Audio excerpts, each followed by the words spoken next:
আসসালামাইকুম বন্ধুরা, এই যে দেখুন কি সুন্দর টমেটো ক্ষেত, খুব সুন্দর টমেটো। আমি এমন এক জায়গায় আসছি, এখানে টমেটো দেখতে পাচ্ছি। এটা হচ্ছে একটা পুকুর পাড়, মৎস্য খামার পুকুর পাড়। এটা হচ্ছে বন্ধুরা রামগঞ্জে একবারে বিস্তর ভাট্রা এলাকায়, ভাট্রা ইউনিয়ন।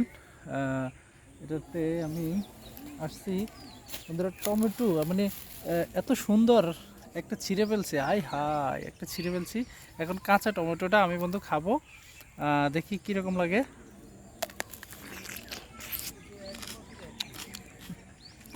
ছোটোবেলা আমরা আসলে অনেক খাইতাম, বাট এখন খাওয়া হয় না, পাইও না। এরকম টমেটো ক্ষেত আপনি পাবেনও না। দেখছেন কত সুন্দর টমেটো ক্ষেত। আলহামদুলিল্লাহ টমেটো খুব সুন্দর লাগতেছে। পরিবেশটা